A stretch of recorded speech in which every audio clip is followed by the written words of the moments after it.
وأشهد أن لا إله إلا الله وحده لا شريك له وأشهد أن محمدا عبده ورسوله أما بعد সমস্ত প্রশংসা সেই মহান রব্বুল আলামিনের জন্য যার অশেষ মেহেরবানিতে আমরা আজকে হাদিস ফাউন্ডেশন অনলাইন একাডেমির ফিকহের ক্লাসে উপস্থিত হতে পেরেছি। তাই মহান আল্লাহর শুকরিয়া স্বরূপ সবাই বলি আলহামদুলিল্লাহ। তারপর পরেই বর্ষিত হোক অসংখ্য দরুদ ও সালাম প্রিয় নবী বিশ্বনবী রহমাতুল্লিল আলামিন মুহাম্মদ সাল্লাল্লাহু আলাইহি ওয়াসাল্লামের প্রতি।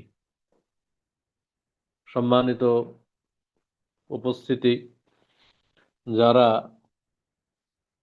আজকের এই ক্লাসে উপস্থিত আছেন তাদেরকে হাদিস ফাউন্ডেশন অনলাইন একাডেমির পক্ষ থেকে আন্তরিক ধন্যবাদ এবং মোবারকবাদ জ্ঞাপন করে আজকের ক্লাস শুরু করছি। আমরা আজকে 5 নম্বর ক্লাস করব। 4টা ক্লাস ইতিপূর্বে হয়ে গেছে, তো 4টা ক্লাসের 4র্থ নম্বর যে ক্লাস, সেই ক্লাসে আমরা যেটা পড়েছিলাম সেটা হলো কিতাবুত তাহারা, পবিত্রতা অধ্যায় আমরা শুরু করেছিলাম গত ক্লাসে। কিতাবুত তাহারাতে আমরা যেটা পড়েছি সেটা হলো তাহারাত কাকে বলে, তাহারাত কত প্রকার, এই বিষয়গুলো আমরা পড়েছি। নাজাসাত কাকে বলে, যেহেতু আমরা গত ক্লাসে পড়েছি, প্রথমে আপনাদের গত ক্লাস থেকে কিছু প্রশ্ন করব, আপনাদেরকে উত্তর বলতে বলবো। যারা পারবেন হ্যান্ড রাইজ করবেন। গত ক্লাস থেকে আপনাদের কিছু প্রশ্ন করা হবে এবং সেই প্রশ্নের উত্তর আপনার থেকে জানতে চাওয়া হবে। যে ব্যক্তি যে জানবেন, যে উত্তর দিতে চান, হ্যান্ড রাইজ করবেন, যাকে সুযোগ দেবো তিনি বলবেন ইনশাআল্লাহ। প্রশ্ন নাম্বার 1, তাহারাত কাকে বলে? এই প্রশ্ন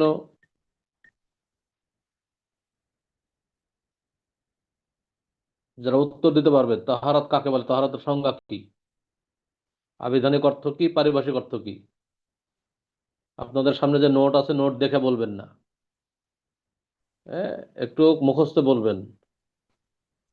তাহারাত তাহা পবিত্রতা। আচ্ছা, হ্যান্ড রাইজ করবেন, যারা পারবেন হ্যান্ড রাইজ করবেন। হ্যান্ড রাইজ করলে তাকে সুযোগ দেব। জি ভাই, আলমগীর ভাই হ্যান্ড রাইজ করেছেন, জি আপনি বলুন। তাহারাত শব্দের আবিধানিক অর্থ কি, পারিভাষিক অর্থ কি?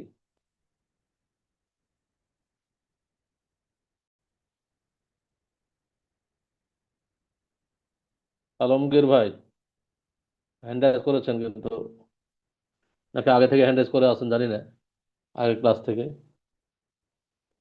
আচ্ছা,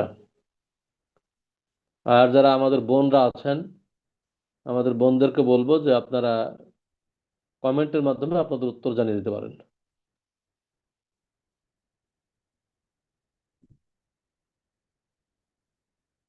আমাদের এক ভাই, তার নাম তো এখানে না।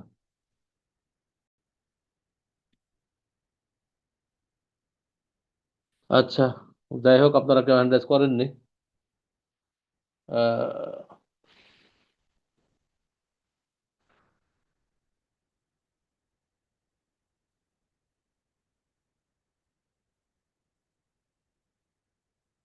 আচ্ছা, যাই হোক, আপনাদের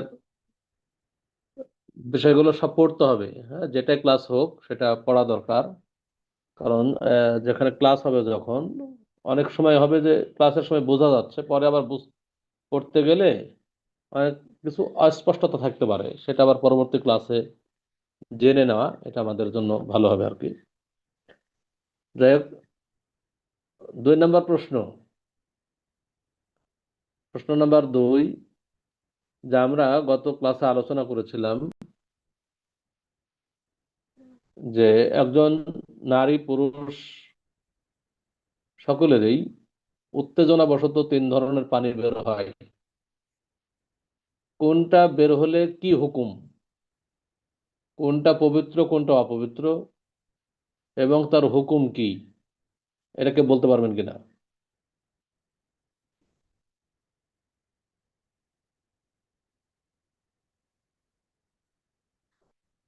যদি কেউ বলতে পারেন হ্যান্ড রাইজ করবেন।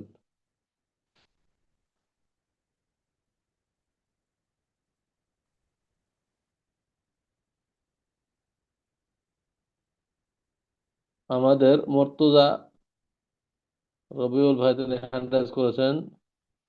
জি ভাই, আপনি বলুন।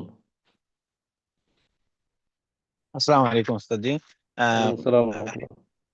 তিনটে এখানে পানির কথা বলা হয়েছে। প্রথমত যেটা উত্তেজনার সময় বের হয় সাদা পানি, সেটা আহ আহ মজি বলা হয় সম্ভবত।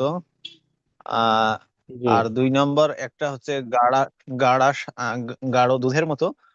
এই দুইটা আহ, পানি বের হলে উত্তেজনার কারণে বা যে কোনো কারণে, এখানে শুধুমাত্র অজু করলেই এর পবিত্রতা অর্জন হয়ে যায়।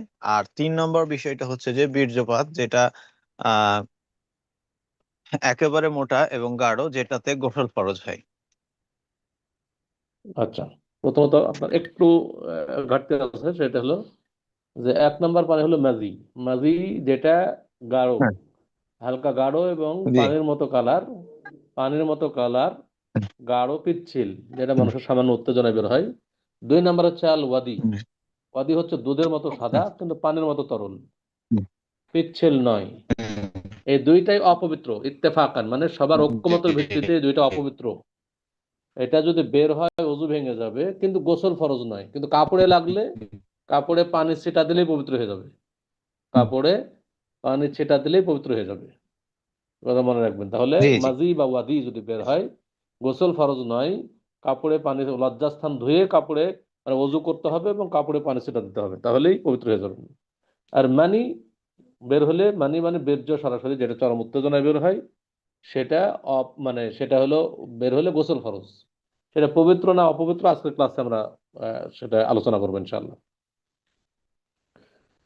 প্রশ্ন নাম্বার 3 হলো যে নাজাসাত কত প্রকার ও কি কি। কেউ বলতে পারলে হ্যান্ড রাইজ করবেন। নাজাসাত, অপবিত্র, নাজাসাত মানে অপবিত্র বস্তু। অপবিত্র বস্তু কত প্রকার ও কি কি, যেটা গত ক্লাসে আলোচনা হয়েছে। মনিরুল ইসলাম রাব্বি ভাই কি, রাজবাড়ি, আচ্ছা মনিরুল ইসলাম রাজবাড়ি, জি ভাই বলুন। আসসালামু আলাইকুম রহমতুল্লাহ। ওয়ালাইকুম আসসালাম রহমতুল্লাহ। কেমন বলেন। আছেন ভাইজান? আলহামদুলিল্লাহ। বলেন, প্রশ্নের উত্তর, এখন অন্য কথা নাই। প্রশ্ন উত্তর। আহ, অপবিত্র অপবিত্রতা সাধারণত কয়েক প্রকার আছে। 1 নাম্বার হলো যেটা পেশাব পায়খানার মাধ্যমে বের হয়, এটা 1 নাম্বার হলো অপবিত্রতা। এই অপবিত্রতার কারণে অজু করলে পবিত্র হওয়া যায়। যেটা ক্লাসে বলেছি সেটা বলেন। হ্যাঁ, নিজের ইস্তেহার চলবে চলবে না এখন। ক্লাসে যেটা পড়ানো হয়েছে, গত ক্লাসে ছিলেন তো? জি হ্যাঁ, ইনশাল্লাহ ছিল, আমি ক্লাসও বাদ দিচ্ছি যে না। বলো আলহামদুলিল্লাহ ছিলাম। হ্যাঁ, ইনশাআল্লাহ মানে থাকবো। জি ভবিষ্যতের জন্য ইনশাআল্লাহ, হ্যাঁ, আর অতীতের জন্য আলহামদুলিল্লাহ। আলহামদুলিল্লাহ। এই ঠিক। আচ্ছা, যে গত ক্লাসে যেটা বলেছিলাম, নাজাসাত কত প্রকার ও কি কি। হ্যাঁ, যে আবুল এটা কাশেম খান, আবুল কাশেম খান ভাইকে একটু বলে। জি। আসসালামু আলাইকুম রহমতুল্লাহ। ওয়ালাইকুম আসসালাম রহমতুল্লাহ। জি ওস্তাদ, নাজাসাত হচ্ছে 3 প্রকার। একটা হচ্ছে নাজাসাতু মুগাল্লাজা, নাজাসাতু মুতাওয়াসিতা, নাজাসাতু মুখাফফাফা। যাক আলহামদুলিল্লাহ, বারাকাল্লাহ ফি ইলমিকা ওয়া জুহদিক, জাযাকুমুল্লাহ খাইরান। তাহলে আমরা শুনলাম ওয়াইয়া। নাজাসাত হলো 3 প্রকার। নাজাসা মুগাল্লাজা মানে যেটা বেশি অপবিত্র, যেটা একাধিকবার ধুইতে হয়, সেটা হলো নাজাসা মুগাল্লাজা। যেমন কুকুরের লালা, হ্যাঁ, এটা হলো নাজাসা মুগাল্লাজা, যেটা বলা হয়েছে রাসূল সাল্লাল্লাহু আলাইহি ওয়াসাল্লাম বলছেন যে ইযা শারিবাল কালবু ফি ইনাই আহাদিকুম, যখন তোমাদের কারো পাত্রে কুকুর মুখ দেয়, ফাগসিলুহা সাবআ মাররাত, তাহলে সেটাকে 7 বার ধৌত করো। উলাহুন্না বিত্তুরাব আও উখরাহুন্না বিত্তুরাব, প্রথমবার অথবা শেষবার মাটি দিয়ে ঘষে ধৌত করো। তাহলে এটা নাজাসা মুগাল্লাজা। 2 নম্বর হচ্ছে নাজাসা মুতাওয়াসসিতা, মধ্যম অপবিত্র। মধ্যম অপবিত্র কোনটা? যেটা একাধিকবার ধোয়ার দরকার হয় না, যেমন পেশাব পায়খানা, ধুইলেই হয়ে যায়। আর নাজাসা মুখাফফাফা, 3 নম্বর হচ্ছে নাজাসা মুখাফফাফা, হালকা অপবিত্র, যেটা পানি ছিটা দিলে পবিত্র হয়ে যায়। যেমন যদি শিশু বাচ্চা যদি ছেলে হয়, ছেলে বাচ্চা যদি হয়, মায়ের দুধ ছাড়া অন্য কিছু না খায়, তাহলে পেশাব করলেও পেশাবের পানি ছিটা দিলেই পবিত্র হয়ে যায়। আবার মাজি এবং ওয়াদি যেটা বলা হলো, মাজি এবং ওয়াদি বের হলে কাপড়ে লাগলে কাপড়ে পানি ছিটা দিলেই পবিত্র হয়ে যাবে। এগুলো হলো নাজাসা মুখাফফাফা। আলহামদুলিল্লাহ, আমরা প্রত্যেক ক্লাসেই প্রথমে গত ক্লাসের কিছু প্রশ্ন উত্তর নেব, তারপরে আবারও ক্লাস শুরু করবো ইনশাআল্লাহ, কারণ এটা আমাদের শিক্ষার বৈঠক। আর এখানে লজ্জা শরমের কোনো ব্যাপার না। আমরা সবাই এখানে দিন শিখতে এসেছি, দিন শেখার ব্যাপারে কোনো লজ্জা নেই। আমাদেরকে সবকিছু শিখতে হবে, ইসলামের বিধান এগুলো। এজন্য আমরা সবাই মনোযোগ দিয়ে ক্লাস করব, তাহলে দেখা যাবে ইনশাআল্লাহ আহ, আমাদের অনেক কিছু শিখতে পারবো ইনশাআল্লাহ। আমরা যদি কারো সংশয় থাকে কোনো বিষয়ে, অনেক মাসলা মাসাইল নিয়ে আমাদের অনেক প্রশ্ন থাকে, আমাদের এই ফিকহের ক্লাসে বিশেষ করে, আমার এই ফিকহের ক্লাসে ইনশাআল্লাহ আমাদের অনেক কিছু জানা সম্ভব হবে ইনশাআল্লাহ। এখানে আমার ক্লাসে ওপেন কথা, প্রশ্ন, সবকিছুরই কোনো সুযোগ থাকবে। এতে কোনো সমস্যা নাই, এখানে কোনো বিরক্তি নাই, কিছুই নাই। এখানে আমরা সবাই শিখতে এসেছি, আমরা যেটাই জানবো না সেটা প্রশ্ন করবো ইনশাআল্লাহ, জানার উদ্দেশ্যে প্রশ্ন করবো ইনশাআল্লাহ। আল্লাহ তাআলা যদি আমার অনেক কিছু না জানা থাকতে পারে, সেটা পরের ক্লাসে বললাম। এমন আমার তো সবকিছু জানা থাকবে এটা ব্যাপার হতে পারে না। যদি এমন কিছু প্রশ্ন আসে যেটা আমার হয়তো বা জানা নাই, পরবর্তী ক্লাসে আমরা সেটা বলবো ইনশাআল্লাহ। আরো কেউ না আনমিউট করে আছেন সবাই? হ্যাঁ, মিউট করুন, সবাই মিউট করুন।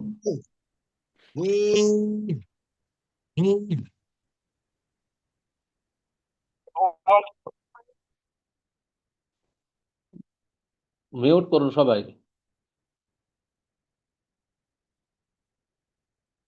আচ্ছা, যাক, আমাদের আজকে নতুন ক্লাস শুরু করি আমরা ইনশাআল্লাহ।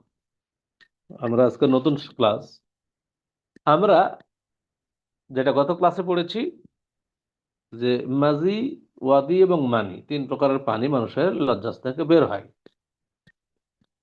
এখন আমরা প্রথম দুটার হুকুম জেনেছি, সেটা অপবিত্র।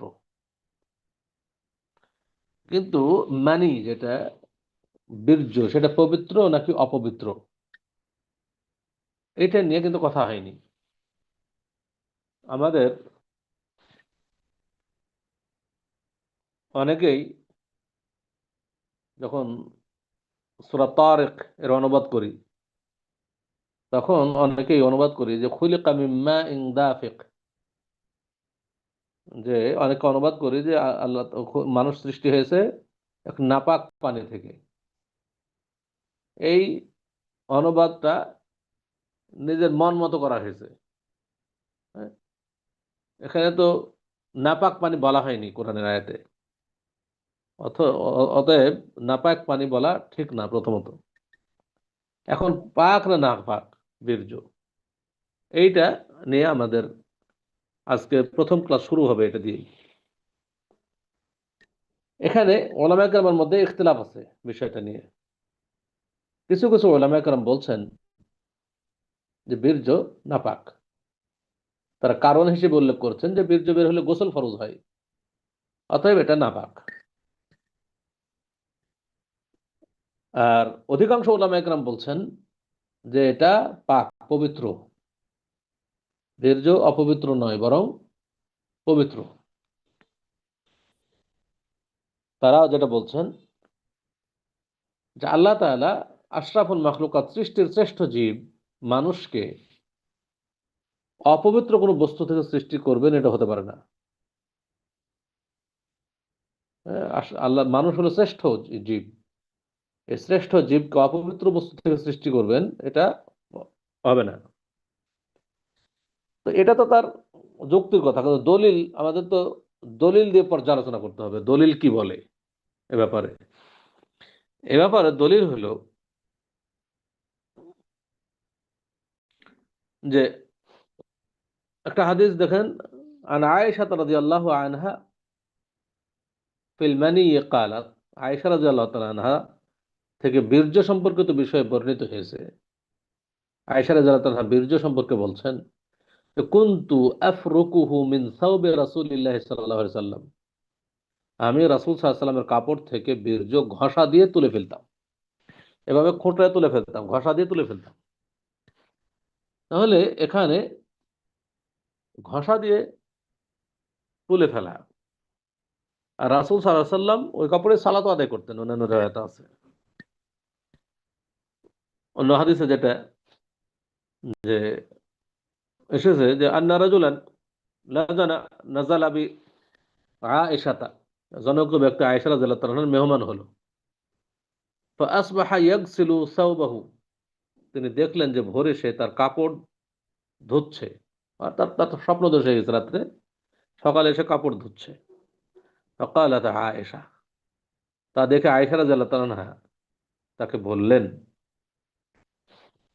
ইন্নামা কানা ইউজজিউকা ইন রাআইতাহু আন তাগসিলা মাকানাহু। আয়েশা রাদিয়াল্লাহু তাআলা তাকে বললেন যে তোমার জন্য এতটুকুই যথেষ্ট হতো যে তুমি বীর্য দেখলে কেবলমাত্র সেই স্থানটি ধুয়ে নিতে, আর যদি না দেখে থাকো তাহলে স্থানটিতে পানি ছিটিয়ে দিতে। কারণ এমনও হয়েছে যে তিনি বলছেন যে ওয়ালাকাদ রাআইতুনি আফরুকুহু মিন সাওবি রাসূলিল্লাহি সাল্লাল্লাহু আলাইহি ওয়াসাল্লাম ফারকান, এমনও হয়েছে যে আমি রাসূল সাল্লাল্লাহু আলাইহি ওয়াসাল্লামের কাপড় থেকে তার বীর্য ঘষা দিয়ে তুলে ফেলেছি। ফা ইউসাল্লি ফিহি, আর রাসূল সাল্লাল্লাহু আলাইহি ওয়াসাল্লাম ওই কাপড়েই সালাত আদায় করেছেন। এই হাদিসগুলো থেকে যেটা প্রমাণ হয় যে বীর্য পবিত্র, যদি অপবিত্র হতো তাহলে ধোয়া ওয়াজিব হয়ে যেত, ধোয়াটা ওয়াজিব হয়ে যেত। কাপড় শুধুমাত্র ঘষা দিয়ে তুলে ফেলে কখনোই কাপড় পবিত্র হতো না, বরং ধোয়া ওয়াজিব হতো। তাহলে এই হাদিসগুলো প্রমাণ করে যে বীর্য পবিত্র। এছাড়াও সাহাবা ইকরাম এর অবশ্য স্বপ্নদোষ হতো, এবং এবং তাতে স্বাভাবিকভাবে তাদের শরীরে ও কাপড়ে বীর্য লাগতো। তথাপি রাসূল সাল্লাল্লাহু আলাইহি ওয়াসাল্লাম বীর্য থেকে পবিত্রতা অর্জনের কোনো পদ্ধতি বর্ণনা করেননি। যেমন তিনি পেশাব পায়খানা, কুকুরের লালা, হায়েজ ও নিফাসের রক্ত ইত্যাদি থেকে পবিত্রতা অর্জন করার পদ্ধতি বর্ণনা করেছেন। অন্যান্য অপবিত্র বস্তু থেকে পবিত্রতা অর্জনের পদ্ধতি রাসূল সাল্লাল্লাহু আলাইহি ওয়াসাল্লাম বর্ণনা করেছেন, কিন্তু বীর্য থেকে পবিত্রতা অর্জনের কোনো পদ্ধতি বর্ণনা করেননি। আর বীর্যপাত মানুষের হবে, এটা একটা স্বাভাবিক বিষয়। কখনো স্বপ্নদোষ হতে পারে, কখনো স্বামী স্ত্রী মিলন, স্বামী স্ত্রী মিলন হলে তো তার গোসল ফরজ, তাকে গোসল করতে হবে, সেটা আলাদা। কিন্তু বীর্য কাপড়ে লেগে গেলে সেটা সেখান থেকে পবিত্রতা অর্জনের কোনো পদ্ধতি বলা হয়নি। যেমন ভাবে মাজি ওয়াদি বের হলে সেখানে পানি ছিটা দিতে বলা হয়েছে, লজ্জাস্থান ধুয়ে পানি ছিটা দিতে বলা হয়েছে, কিন্তু বীর্য থেকে পবিত্রতা অর্জনের কোনো পদ্ধতি বর্ণনা করা হয়নি। ওলামা একরাম বলছেন যদি বীর্য যদি অপবিত্র হতো তাহলে তারা অবশ্যই রাসূল সাল্লাল্লাহু আলাইহি ওয়াসাল্লাম তা থেকে পবিত্রতা অর্জনের পদ্ধতি বর্ণনা করতেন। অতএব বীর্য অপবিত্র নয়, বরং পবিত্র। এখন একটা প্রশ্ন মাথায় আসতে পারে অনেকে আপনাকে প্রশ্ন করতে পারে, আপনারা একটু লক্ষ্য করবেন মনোযোগ দিয়ে। প্রশ্ন হলো যে যা বের হইলে গোসল ফরজ হয় না, যেমন মাজি এবং ওয়াদি, তিন প্রকারের পানি, মাজি, ওয়াদি আর মানি। আমরা প্রথম বললাম মাজি এবং ওয়াদি বের হইলে গোসল ফরজ নয়, কিন্তু সেটা অপবিত্র। মাজি এবং ওয়াদি বের হইলে গোসল ফরজ নয়, কিন্তু তা অপবিত্র। এখন প্রশ্ন হলো যে এমন কিছু বের হইলো যেটা বের হইলে গোসল ফরজ নয়, সেটাই যদি অপবিত্র হয়, তো যা বের হইলে গোসল ফরজ হয় সেটা কিভাবে পবিত্র হতে পারে? প্রশ্নটা বুঝলেন ভালোভাবে, প্রশ্ন বুঝলে উত্তর বোঝা যাবে।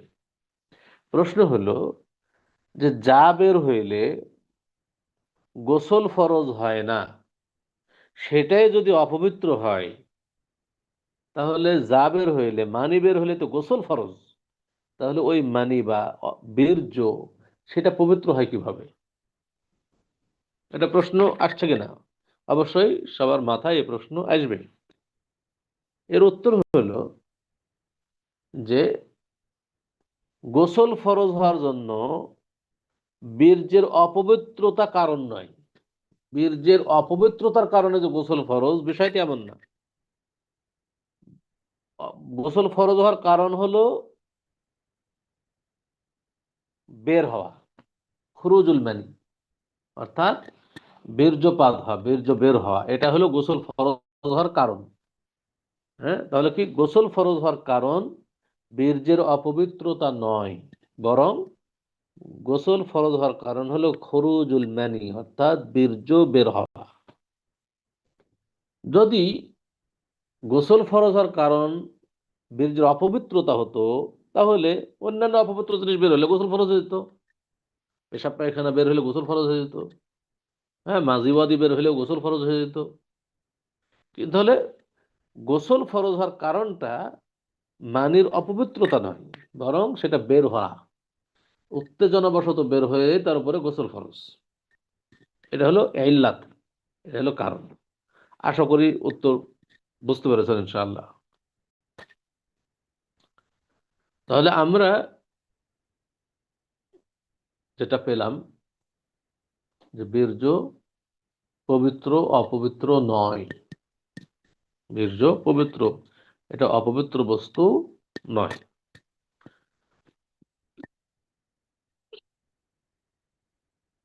এখন আসুন আমরা আলোচনা করব অপবিত্র বস্তু থেকে পবিত্রতা অর্জনের পদ্ধতি।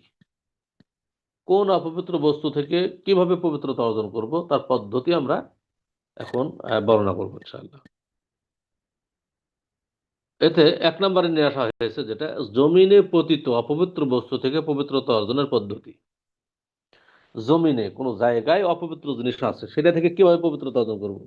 কারণ আমরা যখন সালাত আদায় করতে যাব, তখন তো আমাকে জায়গাও পবিত্র হতে হবে। আমার দেহ, পোশাক, জায়গা, তিনটাই তো পবিত্র হতে হবে। এখন যদি কোনো জমিনে কোনো অপবিত্র জিনিস থাকে, ওটা পবিত্রতা অর্জনের পদ্ধতি কি? ওখানে বলা হয়েছে যদি জমিনের কোনো স্থানে পায়খানা জাতীয় নাপাকি থাকে,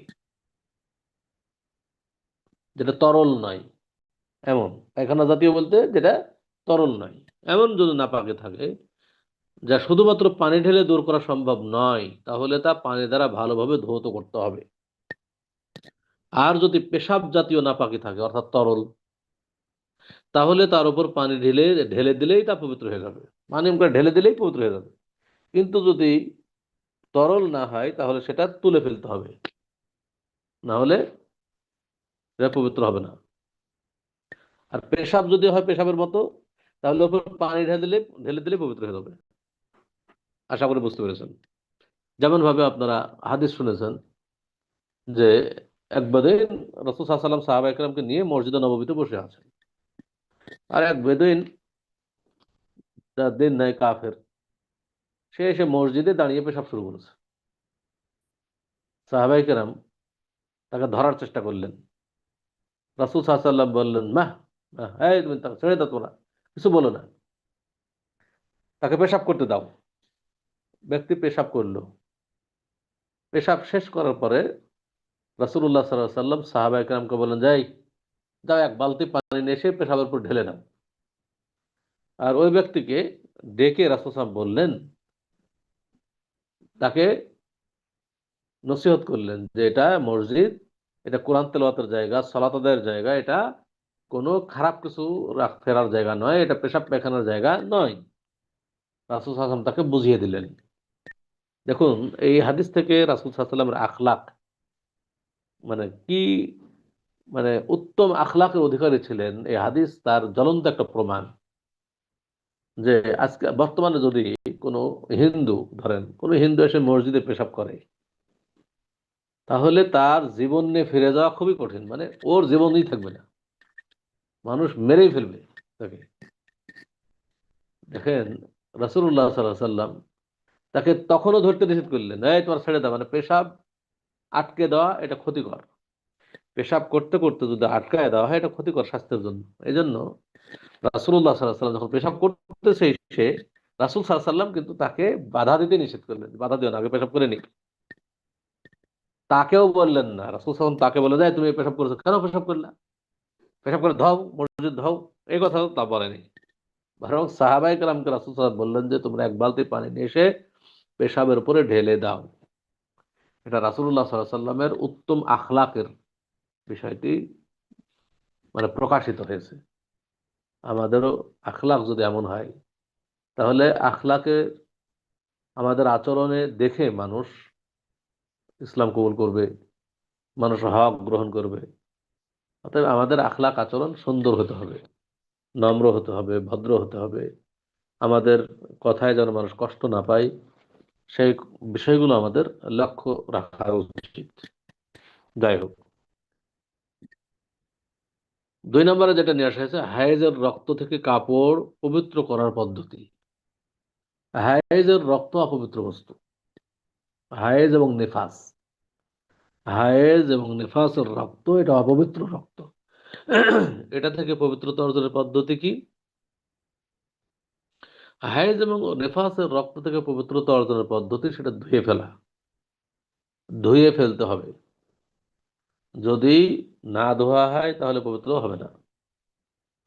এখানে অনেকেই বলেন যে অনেক সময় কাপড় ধুইলেও রক্তের কিছু চিহ্ন অনেক সময় কাপড়ে থেকে যায়। এটা কি হবে? যদি ধোয়ার পরে, ভালোভাবে ধোয়ার পরেও যদি চিহ্ন না যায়, এটা একটা রক্তের দাগ, এটাতে সমস্যা নেই, ওটা পবিত্র হয়ে গেছে, এই চিহ্নের কারণে কোনো সমস্যা হবে না। অতএব হায়েজ নিফাস, হায়েজ কাকে বলে? এটা প্রতি মাসে যেটা মানুষের মেয়েদের ঋতু আসে, আর নিফাস হচ্ছে সন্তান প্রসবের পরে যে রক্তক্ষরণ হয়, সেটাকে নিফাস বলে। অতএব এই দুইটাই অপবিত্র। এই অপবিত্র যদি কাপড়ে লাগে তাহলে কাপড় ধুইতে হবে।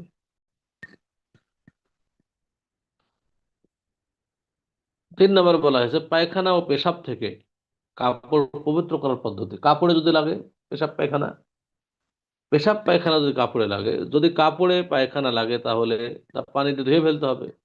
আর পেশাব লাগলে তার উপর পানি ঢেলে দিলেই পবিত্র হয়ে যাবে। তবে দুধ পানকারী ছেলে শিশুর পেশাবের উপর পানি ছিটিয়ে দিলেই তা পবিত্র হয়ে যাবে, কিন্তু দুধ পানকারী মেয়ে শিশুর পেশাব পানি দ্বারা ধুয়ে ফেলতে হবে। রাসূল সাল্লাল্লাহু আলাইহি ওয়াসাল্লাম বলছেন, ইউগসালু মিন বাউলিল জারিয়া ওয়া ইউরাশশু মিন বাউলিল গোলাম। মেয়ের পেশাব ধৌত করতে হবে, আর ছেলের পেশাব পানি ছিটিয়ে দিতে হবে। ছেলের পেশাবে পানি ছিটিয়ে দিতে হবে। তাহলে পেশাব পায়খানা যদি লেগে যায় সেটা ধুয়ে ফেলতে হবে। এখন এখানে একটা ব্যাপার, অজু করার পরে যদি আপনি পেশাব পায়খানা আপনার কাপড়ে দেখেন বা শরীরে কোনো জায়গায় লেগে আছে দেখেন, তাহলে কি অজু ভেঙে যাবে? এটা হলো প্রশ্ন। যে আপনি অজু করার পরে দেখছেন যে আপনার কাপড়ে পেশাব লেগে গেছে, বা অজু করার পরে আপনি আপনার বাচ্চাকে কোলে নিয়েছেন, আপনার বাচ্চা পেশাব করে দিয়েছে বা পায়খানা করে দিয়েছে, যেটা আপনার শরীরে লেগেছে। এখন এটার কারণে কি অজু ভাঙবে? অজু কি পুনরায় করতে হবে, না শুধু ওটা ধুয়ে ফেললেই চলবে? এতে এটা বলবো যে অজু ভঙ্গের কারণ নয় এটা। শরীরে অপবিত্র জিনিস লেগে যাওয়া এটা অজু ভঙ্গের কোনো কারণ নয়।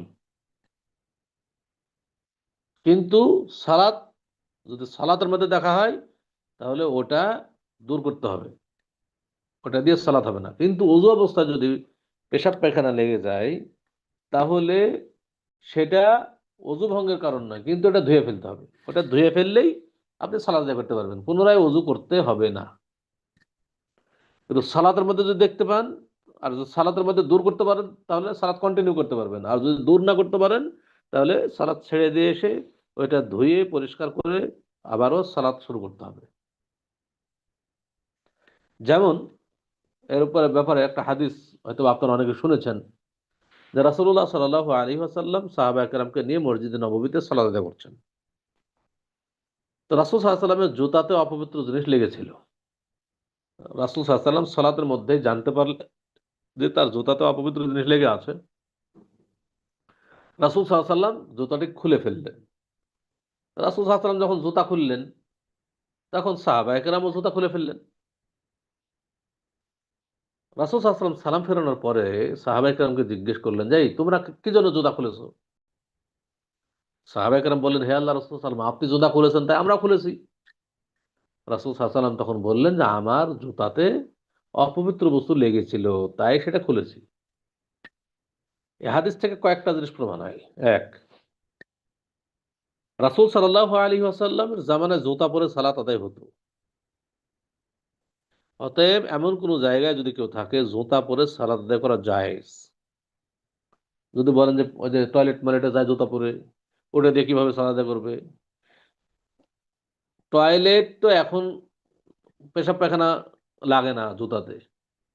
এক, রাসূল সাল্লাল্লাহু আলাইহি ওয়াসাল্লামের জামানায় এমনও ছিল যে জুতা মানে পায়খানা লেগে যেত।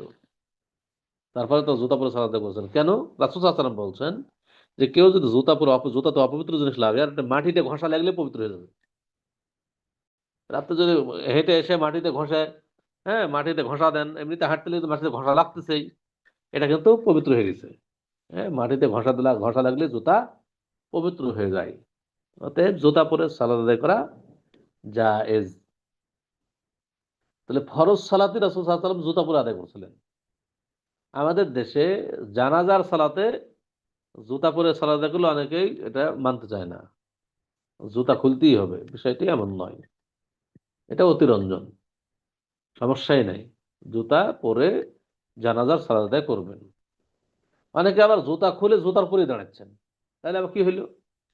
জুতা যদি আপনার মন চাই, কেউ যদি মন চায় যে আমি জুতা পরে সালাত আদায় করবো, তাহলে তো খুলে রেখে আসেন দূরে, দিয়ে সালাত আদায় করেন, কোনো সমস্যা নেই। এটা কোনো সমস্যা না। কিন্তু বর্তমানে কি প্রচলিত নিয়ম হলো কি, জুতা খুলে আবার জুতার উপরে পা দিয়ে দাঁড়িয়ে থাকে, দাঁড়িয়ে সালাত আদায় করছে।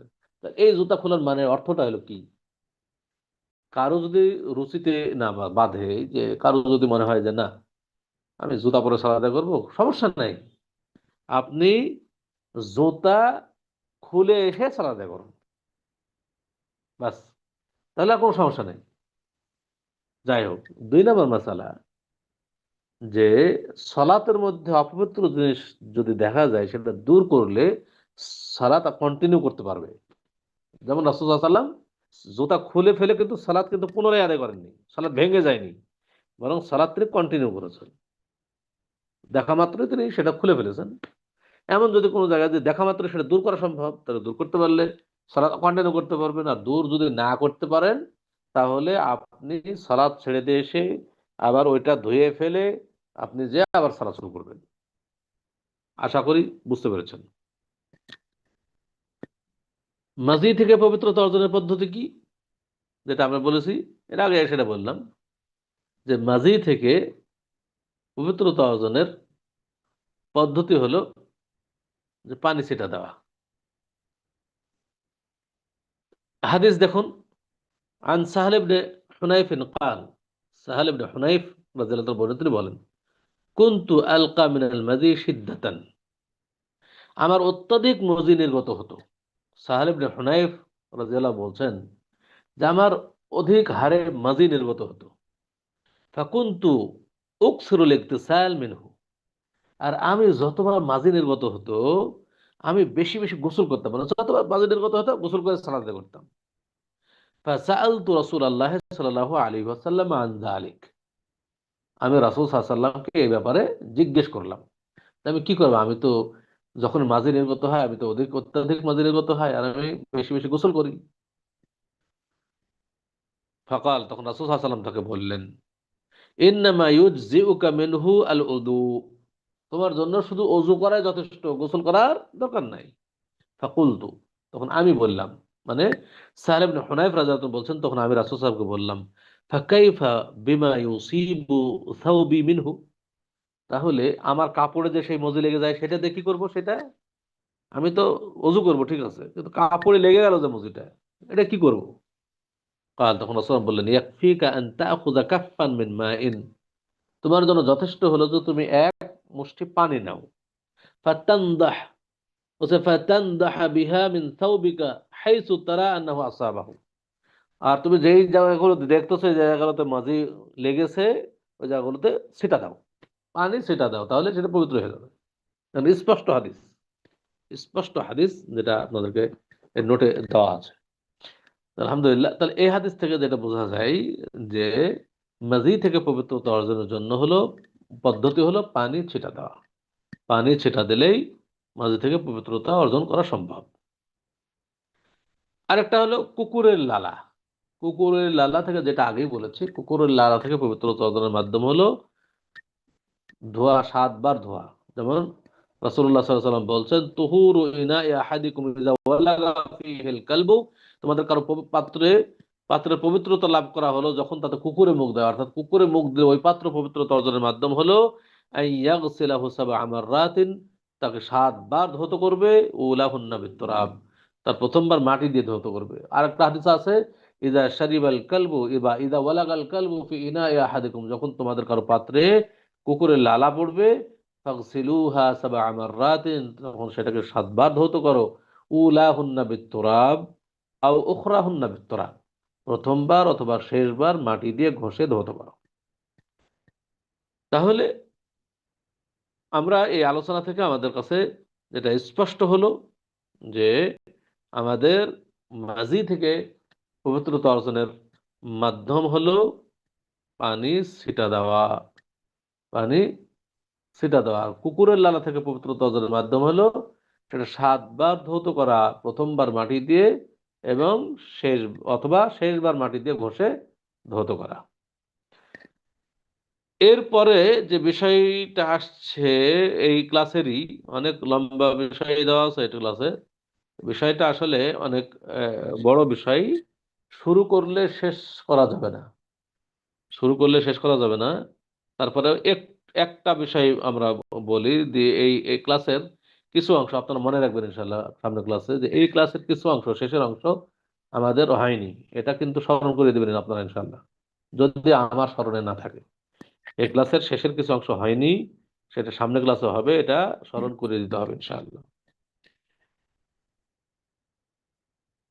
একটা জিনিস আমরা বলে শেষ করবো আজকের ক্লাস, হলো আমাদের পানি সংক্রান্ত মাসালা। আমরা জানি যে পবিত্রতা অর্জনের মাধ্যম হলো দুইটি। পবিত্রতা অর্জনের মাধ্যম হলো দুইটি, এক পানি, দুই মাটি। পানি অথবা মাটি। যখন পানি না থাকবে তখন মাটি দিয়ে পবিত্রতা অর্জন করবে। এখন সব পানি দিয়ে কি পবিত্রতা অর্জন করা বৈধ? সব পানি দিয়ে পবিত্রতা অর্জন করা বৈধ কি? যেমন পানি, আমরা যে নলকূপ টিউবওয়েল থেকে পানি উঠাই, নদী থেকে পানি, পুকুরের পানি, হ্যাঁ, সমুদ্রের পানি এক প্রকার, তারপরে ধরেন ড্রেনের না ময়লা পানি, সেটাও পানি, হ্যাঁ, পেপসি, 7 আপ, আমার জুস, এটাও একটা পানি, হ্যাঁ। তো সবগুলো তো পানি। কোন পানি দিয়ে পবিত্রতা অর্জন করা যাবে আর কোন পানি দিয়ে পবিত্রতা অর্জন করা যাবে না? এক্ষেত্রে পানি হচ্ছে 3 প্রকার। পানি 3 প্রকার। এক এক নম্বর পানি হলো তাহুরুন। তাহুর মানে পবিত্র। 2 নম্বর হচ্ছে তাহের। তাহের মানেও পবিত্র। 3 নম্বর হচ্ছে নাজাস, অপবিত্র। তাহলে তহুর, তাহের আর নাজাস। তহুর, তাহের এবং নাজাস পানি 3 প্রকার। তহুর পানি কোন পানি? বলছে তহুর বলা হয় কাকে? তহুর পানি বলা হয় কাকে? কোন পানিকে তহুর বলা হয়? তহুর হলো যে তাহেরুন বিনাফসিহি ওয়া মুতাহহিরুন লিগাইরিহি। তাহেরুন বিনাফসিহি ওয়া মুতাহহিরুন লিগাইরিহি, যেই পানি নিজে পবিত্র এবং অন্যকে পবিত্র করতে পারে, এই পানি হচ্ছে তাহুর। তাহেরুন বিনাফসিহি মানে যে নিজে পবিত্র, ও মুতাহহিরুন লিগাইরিহি এবং অন্যকে পবিত্র করতে পারে, এই পানি হচ্ছে তাহুর। সেই পানি কোন পানি? মনে রাখবেন, যেই পানির মধ্যে কোনো কিছুর মিশ্রণের ফলে পানির 3টা গুণ, রং, স্বাদ, গন্ধ, মনে রাখবেন, রং, স্বাদ এবং গন্ধ, এই 3টি গুণের কোনোটা পরিবর্তন হয়নি, এই পানিকেই বলা হয় তহুর। পানির 3টা গুণ মনে রাখবেন, রং, স্বাদ এবং গন্ধ। কোনো কিছুর মিশ্রণের ফলে যেই পানির এই 3টা গুণ পরিবর্তন হয়নি, মানে কোনো কিছুর মিশ্রণ হয়নি, পানির রং, স্বাদ, গন্ধ ঠিক আছে, কোনো কিছু পরিবর্তন হয়নি, সেই পানিটা হচ্ছে তাহুর। সেই পানি হলো তাহুর। এই পানি দিয়ে পবিত্রতা অর্জন করা বৈধ। 2 নম্বর পানি হলো তাহের। তাহের তাহের মানেও পবিত্র। সেটা কি? তাহের পানি কাকে বলে? তাহের হচ্ছে তাহেরুন বিনাফসিহি ওয়া গায়রু মুতাহহিরিন লিগায়রিহি। তাহেরুন বিনাফসিহি ওয়া গায়রু মুতাহহিরিন লিগায়রিহি, মানে যেই পানি নিজে পবিত্র কিন্তু অন্যকে পবিত্র করতে পারে না। যে পানি নিজে পবিত্র কিন্তু অন্যকে পবিত্র করতে পারে না। এই পানি আবার কোন পানি? এই পানি হলো যেই পানির মধ্যে পবিত্র কোনো বস্তুর মিশ্রণের ফলে তার রং, স্বাদ এবং গন্ধ পরিবর্তন হয়ে যায়, এই পানি হলো তাহের, পবিত্র পানি। আপনি ওই পানি পান করতে পারেন কিন্তু অজু করতে পারবেন না। আবার বলেন, বুঝবেন ভালোভাবে, তাহের পানি কোনটা? যেই পানির মধ্যে পবিত্র কোনো বস্তুর মিশ্রণের ফলে রং, স্বাদ এবং গন্ধ পরিবর্তন হয়ে যায়, এই পানি পবিত্রই থাকে। সেটা অন্য কাজে ব্যবহার করা যাবে কিন্তু অজু করা যাবে না, পবিত্রতা অর্জনের কাজে ব্যবহার করা যাবে না। যেমন এক জগ পানি, এক জগ তাহুর পানি, যেটা একবারে সুন্দর পানি, ভালো পানি, নলকূপের পানি, এক জগ পানির মধ্যে এক গ্লাস দুধ ঢেলে দিলেন। তো দুধ যেটা ঢাললেন সেটা পবিত্র বস্তু ঢাললেন না অপবিত্র? অবশ্যই পবিত্র। তাহলে এক গ্লাস দুধ ঢেলে দিলেন, পবিত্র বস্তুর মিশ্রণ হলো। এই দুধ ঢালার ফলে ওই জগে যে পানি ছিল, এই পানির রং, স্বাদ, গন্ধ পরিবর্তন হয়ে গেল। কিন্তু যেহেতু পবিত্র বস্তুর মিশ্রণ হয়েছে সেহেতু সেটা পবিত্রই থাকলো, অপবিত্র হলো না। এই জন্য তাহের বিনাফসি, নিজে পবিত্র থাকলো। আপনি সে পানি পান করেন, সমস্যা নেই। কিন্তু ওই দুধ মিশ্রিত পানি, যেই পানির রং, স্বাদ, গন্ধ পরিবর্তন হয়ে গেছে দুধ মেশানোর ফলে, ওই পানি দিয়ে আপনি ওযু করতে পারবেন না, ফরজ গোসল করতে পারবেন না, কারণ তার রং, স্বাদ, গন্ধ ঠিক নাই। এটার নাম হলো তাহের। আর নাজাস কোন পানি? নাজাস হচ্ছে ওই পানি যেই পানির মধ্যে অপবিত্র কোনো বস্তুর মিশ্রণের ফলে রং, স্বাদ, গন্ধ পরিবর্তন হয়ে যায়। যেমন ওই এক জগ পানি, এক জগ পানিতে যদি পেশাব করে দেওয়া হয়, তাহলে পেশাব করলে অপবিত্র বস্তুর মিশ্রণ হলো, আর এর ফলে পানির রং, স্বাদ, গন্ধ পরিবর্তন হয়ে গেল। অতএব এই পানি অপবিত্র। এই পানি দিয়ে সে নিজেও পবিত্র নয়, অন্যকেও পবিত্র করতে পারে না, এবং এই পানিকে বলা হয় নাজাস, অপবিত্র পানি। তাহলে তিন প্রকার পানি: এক তাহুর, দুই তাহের, তিন নাজাস। তাহুর হলো যেই পানির রং, স্বাদ, গন্ধ পরিবর্তন হয় না। তাহের যেই পানির মধ্যে পবিত্র কোনো বস্তুর মিশ্রণের ফলে রং, স্বাদ, গন্ধ পরিবর্তন হয়, সে নিজে পবিত্র কিন্তু অজু করা যাবে না। নাজাস যে পানির মধ্যে অপবিত্র কোনো বস্তুর মিশ্রণের ফলে রং, স্বাদ, গন্ধ পরিবর্তন হয়ে যায়, সেটা হলো নাজাস। সেই পানি নিজেও পবিত্র নাই, অন্যকেও পবিত্র করতে পারে না। আশা করি বুঝতে পেরেছেন। এখন একটা প্রশ্ন চলে আসে। প্রশ্ন হলো যে মা হুকমু মা ইল বাহরে, সমুদ্রের পানির হুকুম কি? সমুদ্রের পানি, আপনারা যারা সমুদ্রে গেছেন বা কক্সবাজার গেছেন, চট্টগ্রামে গেছেন, তারা বুঝতে পারবেন, কুয়াকাটা গেছেন, তারা বুঝতে পারবেন যে সমুদ্রের পানি অনেক লবণাক্ত। এখন এটা তো আসল স্বাদ নাই, লবণাক্ত পানি। এই পানি দিয়ে, এই পানির হুকুম কি? এই পানি কি মানে এই পানি কি তাহুর না তাহের? এই পানি দিয়ে কি অজু করা যাবে? তার তার স্বাদ ঠিক নাই, লবণাক্ত। এই পানির হুকুম কি? এটা একটা প্রশ্ন। এক্ষেত্রে বলবো যে একই প্রশ্ন আল্লাহ রাসূল সাল্লাল্লাহু আলাইহি ওয়াসাল্লামকে জিজ্ঞেস করেছেন সাহাবায়ে কেরাম। একদা সাহাবায়ে কেরাম রাসূল সাল্লাল্লাহু আলাইহি ওয়াসাল্লামের সাথে সমুদ্র ভ্রমণ করছেন।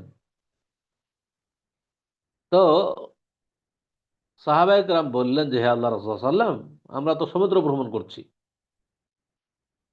তো সমুদ্র ভ্রমণ করছে, আমাদের সাথে যে পানি আছে এই পানি দিয়ে যদি আমরা ওযু করি তাহলে তো আতিশ না, আমরা পিপাসিত হব, মানে আমাদের খাবার পানি, পানি পান করার পানি থাকবে না। তো আমরা কি আফানাতাওয়াদ্দাউ মিন মাইল বাহরি, আমরা কি সমুদ্রের পানি দিয়ে ওযু করতে পারি? রাসূল সাল্লাল্লাহু আলাইহি ওয়াসাল্লাম বললেন যে হুয়াত তাহুরু মাউহু আল হিল্লু মাইতাতুহু, সমুদ্রের পানি তহুর, পবিত্র, এবং তার মধ্যেকার মৃত হালাল। এই হাদিস থেকে যেটা বোঝা যায় সমুদ্রের পানি দিয়ে পবিত্রতা অর্জন করা যাবে, বৈধ, সমস্যা নাই, যদিও লবণাক্ত। এখন প্রশ্ন হলো, পানির রং, স্বাদ, গন্ধ ঠিক না থাকলে যদি পবিত্রতা অর্জন করা না যায়, তা সমুদ্রের পানি দিয়ে কেন যাচ্ছে? কেন আল্লাহ রাসূল সেটা বললেন তহুর? তহুর বললেন কেন রাসূল সাল্লাল্লাহু আলাইহি ওয়াসাল্লাম?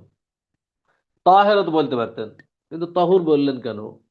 বলার কারণ হলো সমুদ্রের পানি এর মধ্যে কোনো কিছু মিশ্রণ করা হয়নি, বরং ওর সৃষ্টিগতভাবে তার স্বাদ এরকম। যেহেতু তার সৃষ্টিগত স্বাদই লবণাক্ত, সেহেতু ওটা তহরি থাকবে। যেমন এক এক এক নলকূপের পানি এক এক রকম স্বাদ, পুকুরের পানির একরকম স্বাদ, নদীর পানির আরেক রকম স্বাদ, স্বাদের পার্থক্য আছে, কিন্তু যেহেতু তার সৃষ্টিগত স্বাদই ওইটা, সেহেতু সেটা তহরি থাকবে। যতক্ষণ পর্যন্ত অন্য কিছু মিশ্রণ করার ফলে রং স্বাদ পরিবর্তন না করা হবে, রং স্বাদ এবং গন্ধ, ততক্ষণ পর্যন্ত সেটা তহরি থাকবে। আশা করি বুঝতে পেরেছেন ইনশাআল্লাহ। আল্লাহ তাআলা আমাদের সকলকে বুঝার এবং মানার তৌফিক দান করুন, আমিন।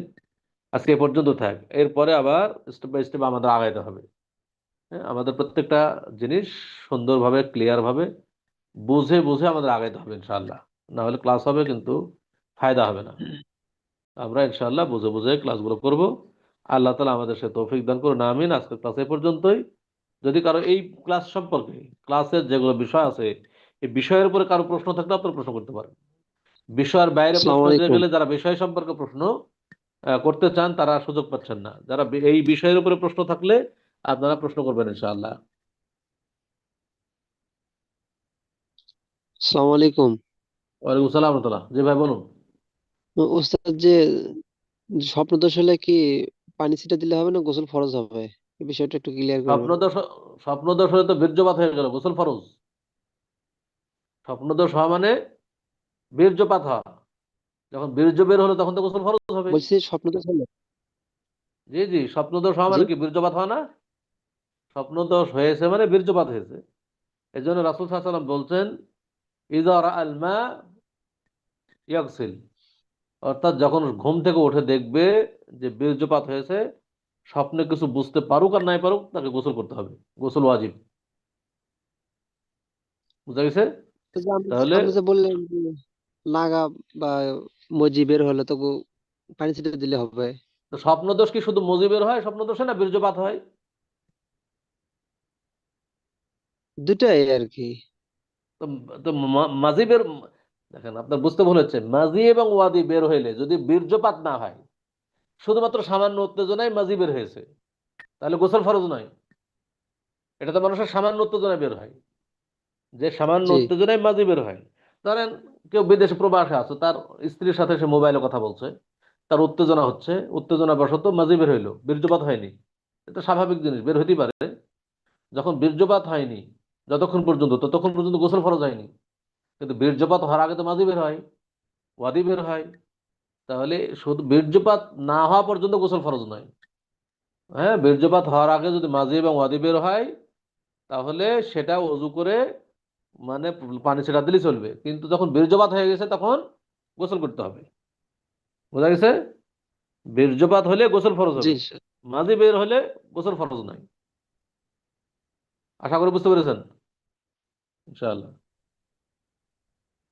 তোফাজ্জল ইসলাম, জি ভাই বলুন।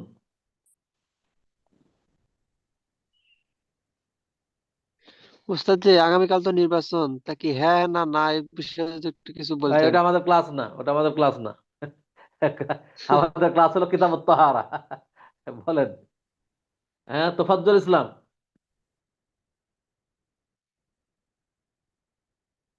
ভাই ভাই, আছে কি নাই? আব্দুল্লাহ আহমেদ।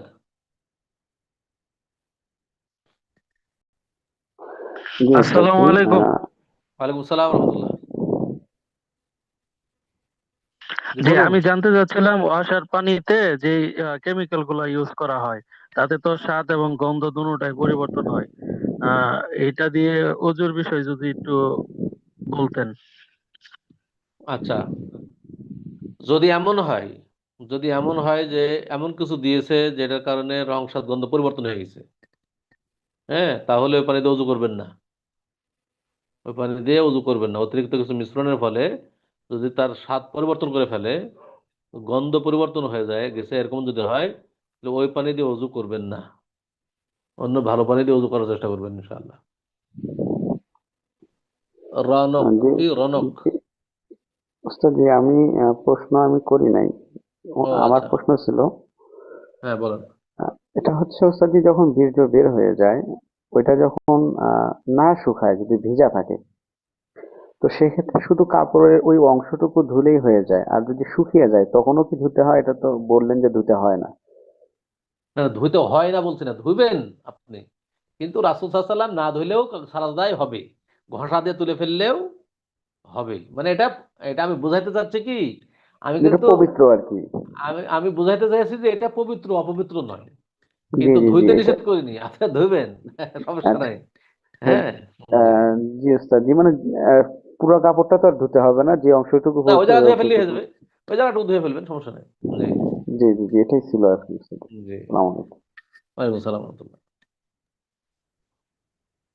সালাম আলাইকুম শেখ। ওয়ালাইকুম আসসালাম ওয়া রাহমাতুল্লাহ। জি ভাই বলুন। শেখ, আমার প্রশ্ন ছিল হচ্ছে ওই ভাইয়ের বিষয়টা আসলে, যে কাঁচা অবস্থায় যেটা শুকায় নাই এবং যেটা শুকিয়েছে দুইটাই কি পবিত্র, বা যেটা শুকায় নাই সে অবস্থায় কি দেখেন, করা যাবে? দুইটাই পবিত্র, পবিত্রই দুটাই। যেটা যেটা শুকনো অবস্থা পবিত্র, সেটা কাঁচা অবস্থাতেও পবিত্র। আর যেটা শুকনো অবস্থায় অপবিত্র, কাঁচা অবস্থাও অপবিত্র। হ্যাঁ, অপবিত্র অপবিত্রই, আর পবিত্র পবিত্রই, সেটা শুকনা হোক আর কাঁচা হোক, হুকুম একই। শেখ, হ্যাঁ, আরেকটু হুকুম কথা ছিল, একই। সেটা হচ্ছে জি। বিপরীত মতটা কি? বিপরীত মত, বিপরীত বিপরীত মত আসলে না দে, বিপরীত মত হলো অপবিত্র। বিপরীত মত তো পবিত্র, বিপরীত কি হবে? অপবিত্র হবে। তারা তারা যুক্তি, তাদের দলিল নাই। যারা বলছেন অপবিত্র, তাদের দলিল নাই পক্ষে, তাদের যুক্তি যে যেটা বের হলে গোসল ফরজ হয়ে যাচ্ছে, অতএব এটা অপবিত্র। হ্যাঁ, কিন্তু তাদের মতের পক্ষে দলিল নাই, এই আর কি। যে ভাই, এই যে মামুনুর রশিদ ভাই, ইনি প্রথম প্রশ্ন করছেন, বলেন যে ভাই বলুন। আসসালামু আলাইকুম। ওয়ালাইকুম আসসালাম রহমতুল্লাহ। সম্মানিত শেখ, আমার প্রশ্নটা হচ্ছে যে হয়তো বা ক্লাস কেন্দ্রিক না, তবে খুব গুরুত্বপূর্ণ। বিষয়টা হচ্ছে যে অনেক সময় উচ্চারণ ছাড়াই মনে মনে ইস্তেগফার বা কোরআনুল কারীম তেলাওয়াত করা হয়, যেটা মনে মনে, জিহ্বা নড়ে না বা ঠোঁট নড়ে না। সেক্ষেত্রে এটা কি আমাদের জন্য কি ঠিক হচ্ছে কিনা, বা এতে আমরা নেকি পাবো কিনা? আসলে মনে মনে জিকির, যদিও কিছু কিছু ওলামা একরাম বলছেন যেটা অন্তরের জিকির, হ্যাঁ, জিকরুল কালব, কিন্তু তালাফফুজ আফজাল। হ্যাঁ, তালাফফুজ বলতে মুখে উচ্চারণ করা, মুখে উচ্চারণ করলে এটা উত্তম। যদিও মনে মনে অনেক ওলামা একরাম বলছেন যে কেউ যদি মনে মনে জিকির করে, তো সেটা তার সব পাবে, কিন্তু আফজাল, উত্তম হলো আপনি মুখে উচ্চারণ করবেন। হ্যাঁ, কারণ আপনার অন্তর যেটা বলছে সেটা আপনার মুখে, আপনার অঙ্গ প্রত্যঙ্গ সেটা বের করতেছে। হ্যাঁ, সেটা উত্তম। তবে এটা করার চেষ্টা করবেন, মুখে উচ্চারণ করে করলে আপনার মনোযোগটা বেশি আসবে, অন্তরে কল্পনার মাধ্যম ছাড়া। এই জন্য মুখে উচ্চারণ করে চেষ্টা করবেন ইনশাআল্লাহ। জি কে, ইনশাল্লাহ, জাযাকাল্লাহ খাইর। ইনশাআল্লাহ। K M Zahid.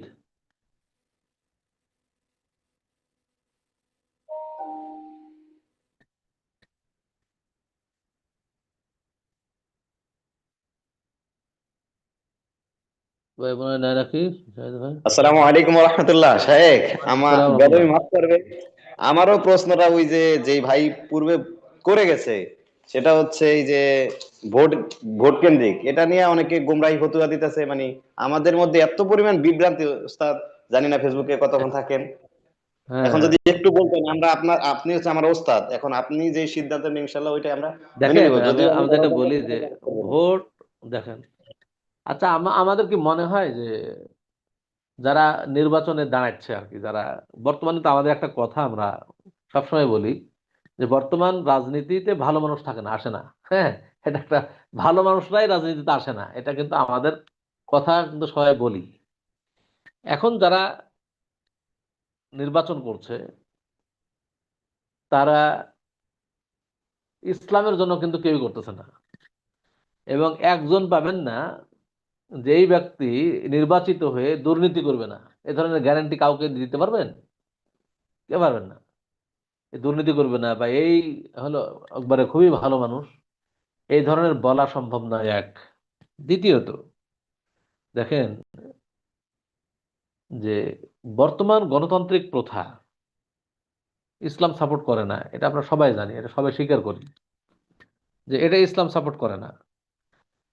এখন ইসলাম সাপোর্ট করে কি? ইসলামী খেলাফত। এখন যতদিন পর্যন্ত আপনি গণতন্ত্রের বিরোধিতা না করবেন ততদিন পর্যন্ত আপনি ইসলামী খেলাফত কায়েম করতে পারবেন না। ইসলামত খেলাফত কায়েম করতে গেলে গণতন্ত্রের বিরুদ্ধে আপনার অবস্থান নিতে হবে। যতদিন মনে করবেন যে গণতন্ত্রের সাথে এখন ক্ষমতায় গিয়ে আস্তে আস্তে খেলাফত কায়েম করবে, এটা কখনোই সম্ভব না, এটা মুখের কথা। তাই এটাই যদি হয়তো তো রাসূল সাল্লাল্লাহু আলাইহি ওয়াসাল্লাম তো আগে ক্ষমতা দখল করতেন। ক্ষমতা ক্ষমতা মেন কেন্দ্র না, খেলাফত আসবে তার মাধ্যম আল্লাহ তাআলা বলেছেন যে মানুষ যদি ইমানদার হয়, অর্থাৎ তাওহীদ ছেড়ে দিয়ে ইমান, মানে তাওহীদ বলছে, শিরিক ছেড়ে দিয়ে তাওহীদপন্থী হয় আর বিদআত ছেড়ে দিয়ে সুন্নাতপন্থী হয়, তখনই কিন্তু ইসলামী খেলাফত প্রতিষ্ঠিত হবে। হ্যাঁ, এজন্য ইসলামী খেলাফতের পক্ষে থাকা আমাদের উচিত। এখন যেহেতু গণতান্ত্রিক প্রথা, এই প্রথাকে ইসলাম সাপোর্ট করে না, তাহলে আমি কেন সাপোর্ট করবো? এক নাম্বার, এখন বলছে যে কি মানে আখাফুদ দরারাইন, আমাদের অনেক ওলামায়ে কেরাম বলছেন কি আখাফুদ দরারাইন, মানে দুইটা মন্দের হালকা মন্দ যেটা সেটাকে সাপোর্ট করব। আচ্ছা, হালকা মন্দকে আমি সাপোর্ট করবো কেন? আমি জানছি যে এই লোকটা ভালো না, আমি কেন তাকে সাপোর্ট করতে যাবো? আমি মনে করব যে আমি কমপক্ষে আমার ইমান নিয়ে বেঁচে থাকবো, আমি তাও আল্লাহর কাছে বলতে পারবো যে আল্লাহ আমি ভালো মানুষ পাইনি, ওই জন্য আমি ভোট দিইনি। আর যেহেতু এই গণতান্ত্রিক প্রথায় এটা একটা তন্ত্রটাই শিরকি তন্ত্র, অতএব আমি এ থেকে বেঁচে থেকেছি, আমি তো আল্লাহর কাছে জবাব দিতে পারবো, অতএব আমি আমাকে বাঁচায় রাখার চেষ্টা করতেছি। কিন্তু আজকে যদি আমরা গণতন্ত্রের পথে চলে যাই, এটা কিন্তু কখনোই ইসলামের জন্য সুখকর নয়। আর এটা আপনি গণতন্ত্রে মাইনে নিয়ে আপনি যাচ্ছেন ক্ষমতায়, আপনি কখনোই খেলাফতের কথা বলতে পারবেন না, এগুলো সব মুখের কথা। অতএব আমি যেটা মনে করি যে আমাদের এ থেকে বেঁচে থাকা দরকার, কারণ আমি একজনকে ক্ষমতা দেব, আমার দ্বারা ক্ষমতা পেয়ে কারোর উপর জুলুম করবে, কারোর উপর এ করবে, এই পাপের ভার আমাকেও নিতে হবে। অতএব আমি সাপোর্ট করবো না, আমি কখনোই সাপোর্ট করবো না, এটা আমাদের উচিত হবে না। এখন সেটা আপনাদের সিদ্ধান্ত, সবারই বিবেক বুদ্ধি আছে, আপনারা সেটা চিন্তা করবেন। আর যে সমস্ত ওলামায়ে কেরামের ফতোয়া দেওয়া হয়েছে যে এনারা ভোট দেওয়াকে জায়েজ বলেছেন, আমি বলবো তাদের প্রেক্ষাপট আলাদা। আপনি যদি একজন অমুসলিম রাষ্ট্রে থাকেন, অমুসলিম রাষ্ট্রে আছেন, সব অমুসলিম, মুসলিমদের উপর নির্যাতন চলছে, মুসলিমদের উপরে খুব খারাপ কিছু চলতেছে, একজন মুসলিম প্রার্থী দাঁড়ায় আছে যে মুসলিমরা কমপক্ষে, মুসলিম প্রার্থীটা কমপক্ষে বলবে, মুসলিমদের পক্ষে কিছু বলবে, আপনি তখন মুসলিমকে সাপোর্ট করলেন, এই বিষয়ে কিন্তু তারা বলেছে। কিন্তু সব জায়গায় আমাদের বাংলাদেশে মুসলিম রাষ্ট্রে আপনি এটা নিয়ে এসে এই ফতোয়া নিয়ে এসে খাটায় নির্বাচনে যাবেন, এটা কিন্তু সঠিক না। যারা আজকে আখাফুজ জরারাইন বলে নির্বাচনের কথা বলতেছেন, আমি মনে করি তারা কিন্তু মনে করছেন যে আমরা, যেহেতু বুঝতে পারতেছে যে এই ক্ষমতায় যাবে হয়তো বা, এগুলো বলে তাদের সমর্থন হাসিলের চেষ্টা করছে, তারা যেন সাহায্য করে পরবর্তীতে। কিন্তু আমি তো তাদের সাহায্য আমার দরকার নেই, আমার কথা হলো যে ইমান নিয়ে টিকতে হবে। বাতিলের সাথে আপোষ করে দুনিয়াবী স্বার্থ হাসিল করার পক্ষে যাওয়া মনে হয় ঠিক হচ্ছে না। যারা যাচ্ছেন আপনারা নিরপেক্ষ দৃষ্টিতে চিন্তা করবেন, তারা কিন্তু সুবিধাভোগের জন্য কিন্তু চেষ্টা করতেছেন, এটা আমার মনে হচ্ছে। আল্লাহ আলাম, তাদের অন্তরের খবর উস্তাদ জি, আল্লাহ ভালো জানেন। হ্যাঁ না হ্যাঁ, বিষয়টা যদি একটু বলতেন, হ্যাঁ না বিষয়টা। হ্যাঁ না বিষয় দেখেন, এটা কারো পক্ষে কোনো ব্যক্তি দাঁড়ায়নি, কেউ চাচ্ছে না যে আমাকে ভোট দাও, সেহেতু হ্যাঁ না ভোট কেউ দিলে এটাকে হারাম বলার কোনো সুযোগ নাই।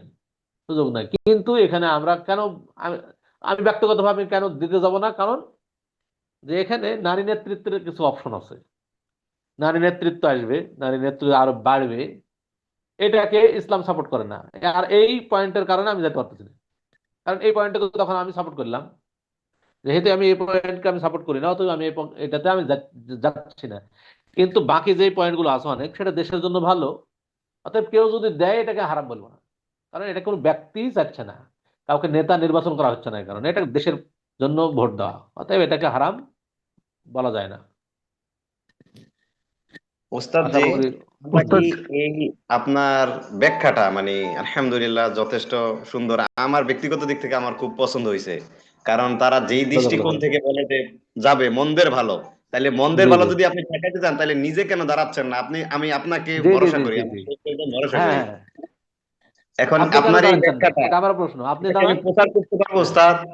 জি এই জি ব্যাখ্যাটা কি আমি প্রচার করতে পারবো? অনুমতি দিলেন আপনি? হ্যাঁ হ্যাঁ ব্যাখ্যা প্রচার আমরা তো সব জায়গাতে বলতেছি, আপনি প্রচার করবেন না কেন, সমস্যা কি? আমরা তো সব জায়গায় জাযাকাল্লাহ যে জিজ্ঞেস খাইরান। করছে তাকে ভাবে বলতেছি, আমরা তো বক্তব্যও বলি সব জায়গাতেই। তো এতে এগুলো কথা কোনো গোপন কথা নয়, আমাদের বক্তব্যে আছে এগুলো। হ্যাঁ, এগুলো গোপন কথা নয়। জি তো যাই তাহলে হোক, ওস্তাদ জি জাযাকুমুল্লাহ আমরা, খাইরান। হ্যাঁ ওস্তাদ জি জি তাহলে আমরা মনে করেন শুধু হ্যাঁ, হ্যাঁ দেবো আর বাকি সব না দিলে সমস্যা নেই। সেটা আমি দিতে বলবো না, আমি দিতে বলবো না, কিন্তু দেওয়া না যায় হারামও বলবো না। হ্যাঁ সেটা আপনার ইখতিয়ার।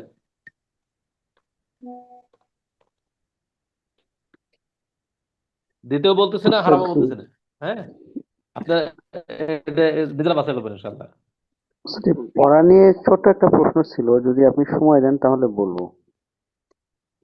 আচ্ছা আজকে তো সময় চলে গেল, পড়া নিয়ে বলেন, আপনার প্রশ্ন শেষ, লাস্ট প্রশ্ন এটা। জি আচ্ছা, এটা হচ্ছে যেমন আপনি বললেন যে বীর্য বের হয়ে গেলে আপনার এটা অপবিত্র হয় না, কিন্তু গোসল ফরজ হয়ে যায়। এটা কি জি একমাত্র আল্লাহ বলছে বিধায় এই কারণে ফরজ হচ্ছে, নাকি এমনি বিশেষ কোনো না, কারণ আছে যে ঠিক এই অপবিত্র কারণে তো এটা শরীর ফরজ? অপবিত্র হয়। জায়গা লাগেন, আপনার প্রশ্ন একটু সূক্ষ্মতা আছে, বা প্রশ্ন করেছেন সুন্দর। বীর্য বের হলে শরীর অপবিত্র হয়, কিন্তু সরাসরি বীর্যটা অপবিত্র না। বুঝেন ভালো করে, বীর্য বের হইলে শরীর অপবিত্র হয়, এটা হাদাস আকবার। জি জি জি। বীর্য বের হওয়ার মাধ্যমে শরীর অপবিত্র, কিন্তু সরাসরি বীর্যটা অপবিত্র না। যাক, আলহামদুলিল্লাহ, এবার এবার বুঝতে পারছি, ক্লিয়ার। জি জাযাকাল্লাহ খাইর। তো ঠিক আছে ইনশাআল্লাহ, বারাকামুল্লাহ, জাযাকুমুল্লাহ খাইরান। আল্লাহ আপনাদের সকলকেই সঠিক ইলম হাসিল করার তৌফিক দান করুন, আমিন। বলে আজকে ক্লাস শেষ করছি। আকুলু কাওলি হাদা ওয়া আস্তাগফিরুল্লাহ লি ওয়া লাকুম লিল মুসলিমিন। সুবহানাকাল্লাহুম্মা ওয়া বিহামদিকা আশহাদু আল্লা ইলাহা ইল্লা আনতা আস্তাগফিরুকা ওয়া আতুবু ইলাইক।